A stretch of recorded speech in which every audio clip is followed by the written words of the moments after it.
Good morning, Temple Beth-El.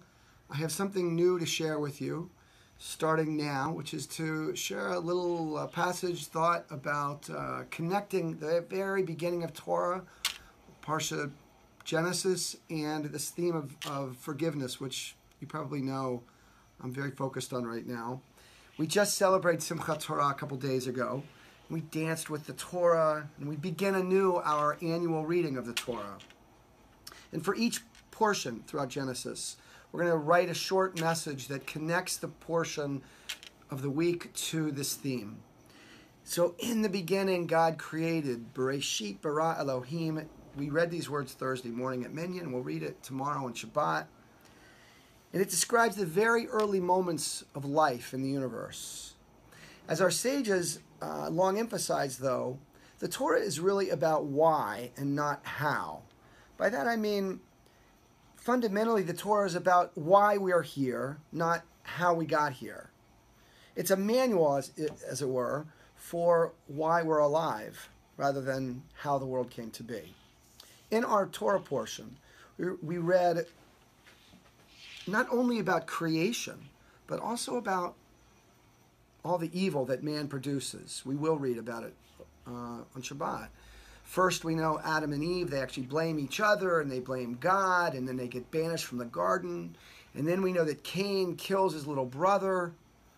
And then we know the generation of the flood. That generation of humanity was filled with a lot of violence. In fact, towards the end of our Parsha, it says, God saw that man's wickedness on earth was increasing, and God was pained to his very core. That's in chapter 6. Rabbi Jonathan Sacks, he reminds us actually that according to the early rabbis, there was a debate between God and the angels about whether even to create humanity. And the angels said, no, don't create human beings. They're going to be unjust and unkind and dishonest and mean-hearted. Don't do it. Because God actually asked the angels in chapter 1 when God says, let us make man in our image. So God basically invited the angels to share their opinion. But actually, God disagreed with the angels. God quotes his prophet Isaiah according to this rabbinic idea, this midrash. And this is what God said, even to old age, I, God, will not change. And even to gray hair, I will be patient. That's what God said to the angels.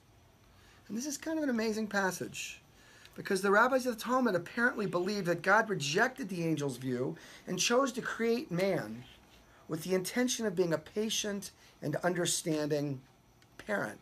Basically, God is like a parent.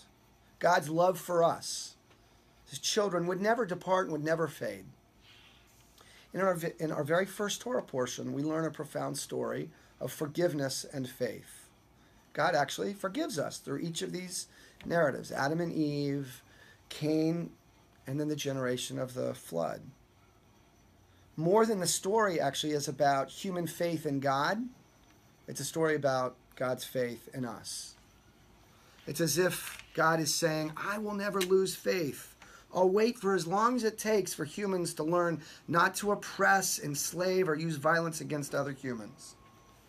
That, implies the Talmud, is the only conceivable explanation for why a good and wise and all-seeing God created us, very fallible creatures. Because God is a forgiving God. God has compassion and God has love. This is an insight that Rabbi Jonathan Sacks shares. And it, of course, is completely connected to this theme of forgiveness that we're setting forth. So God sets forth a model from the very beginning of the Torah of forgiveness and faith, in us.